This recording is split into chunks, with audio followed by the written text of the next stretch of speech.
What's up, guys? Justin here with Texas Ally. Wanted to give you guys another market update. Holy crap, y'all. A whole bunch of stuff has happened over these past couple weeks, and I really want to share it with you guys. I do want to fill you up on some of the market updates like I usually do. It is looking like what I thought it was as far as our market change. We're starting to see a seasonal adjustment. The one notable thing that I'd like to point out is volume's down quite a bit. But if you can see, our average sales price hasn't really dropped more than it has. Like the freakish high that we hit in May, June, we've retraced all that and brought average sales prices are back to what we've seen all through 2021. And even 2021 was even lower than the numbers that we're seeing over here. So looks okay. You know, when we start seeing serious job losses, I think this may change, but I just don't see that happening in Texas now. The volume is what it is, but I think people are taking their listings off the market. Average days on market are much higher. Again, 30 to 60 days is pretty normal, honestly. You know, stuff sitting for 7-8 days, that's not normal. Average sales price going 10% over list price is not normal. So again, like this is fine. This is totally fine. And we might be seeing a pivot in the near future. That's what I'm hearing. So let me I want to get into that, but let me show you one thing that I've been trying to figure out a way to convey to people that I think this graph does a pretty good job. And what I've been trying to tell people, and this is my experience from the last recession, is the bottom doesn't move that much, y'all. Where people see the most retracement and where the drops happen the most is with the people with the discretionary income. And so let me try to describe what this is. This is average sales prices grouped by 100,000, so the nearest 100,000.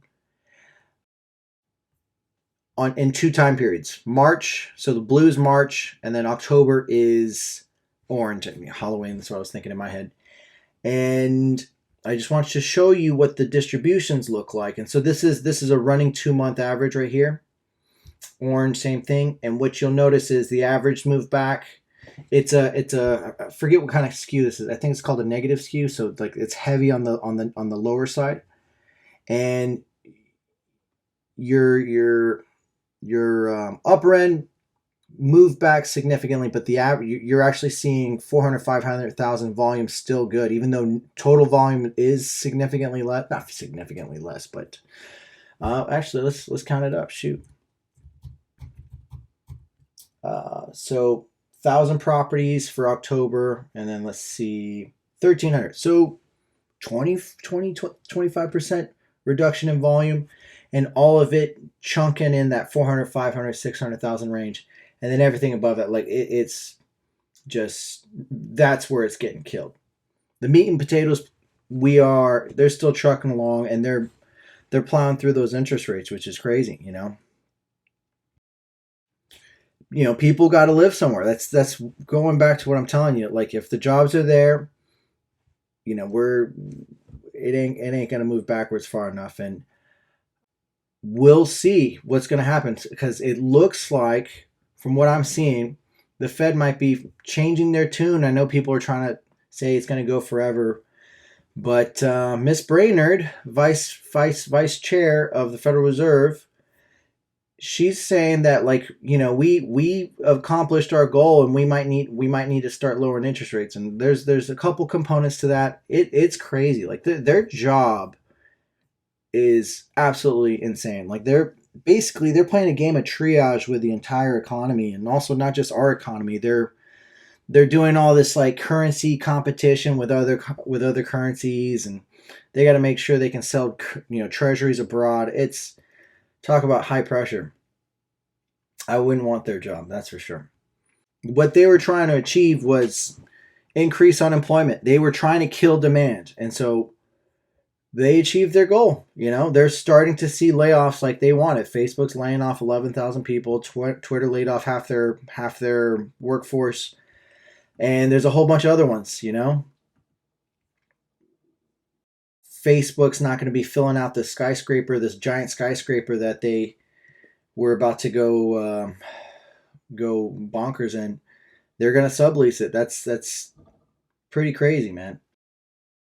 I have this theory, and this is something we can probably get into later. And some guy in the Austin Business Journal independently, and I'm not the only one to think this. And people were talking about this office supply gut for a year and a half. There are permanent behavior changes that occurred through the pandemic. There's so many people working from home.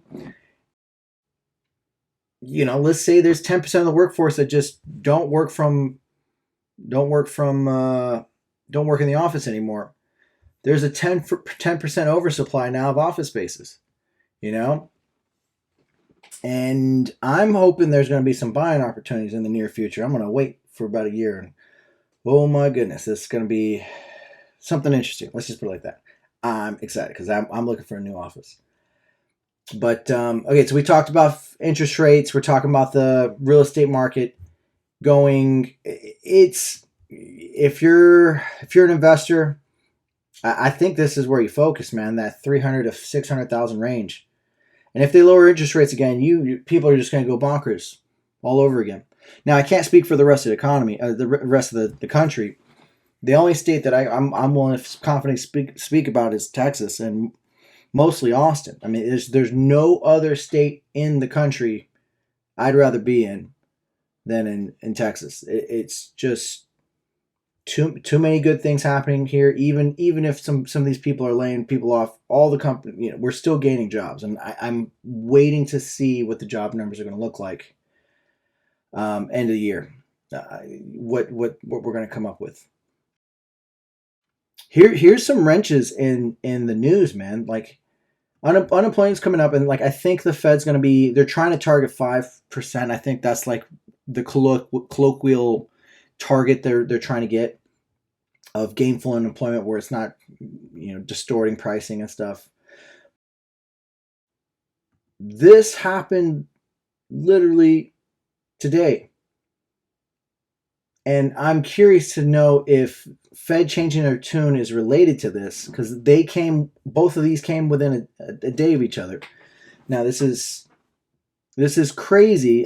So what I'm talking about is Russia apparently attacked Poland and killed a couple people.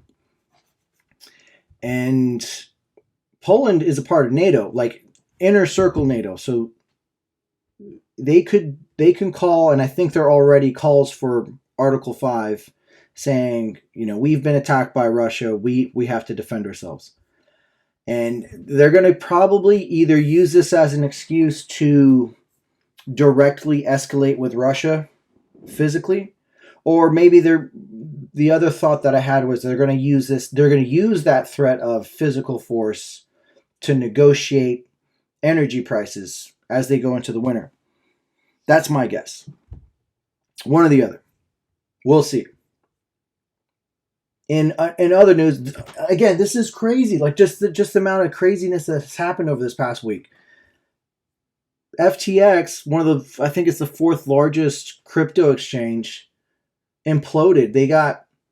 They were going around looking for bailouts from some of their competitors, and what do you know?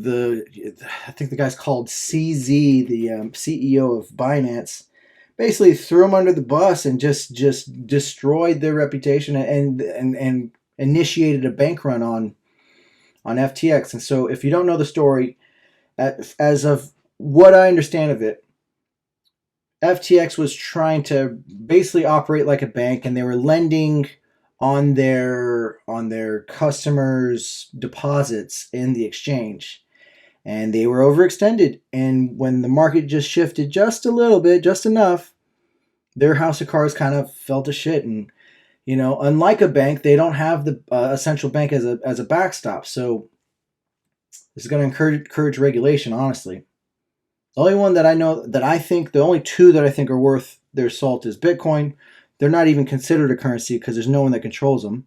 And then Ethereum has a lot of other functional functionality, and I think that's how they're providing value. But those other ones are just, yeah, they are what they are. But I think, look, it's crazy. I think they lost like 25 billion in value. I was looking at this on Coinbase. Just a week ago they were worth $25 a coin, down to $1.50, $1.70. Market cap of 572. So if it lost 90% of its value, yeah, that's an unbelievable amount of money was lost, and so it sucks. I'm sorry for the people that lost money in that. And they fooled some big people. Like Tom Brady was heavily invested apparently in FTX, which is kind of funny. But it is what it is. I guess you gotta have a good mental model to try to evaluate risk. And with crypto, that's it. There's counterparty risk is still hard to determine in crypto because it's just still so freaking new. There's no other way around it, So invest carefully. If like I throw a little bit into this stuff, but I'm a real estate guy. There's no way around it. I think there's nothing like having a hard asset. There really isn't, that actually accrues and floats with currency debasements that are done by the Federal Reserve. But man, hopefully all of this made sense.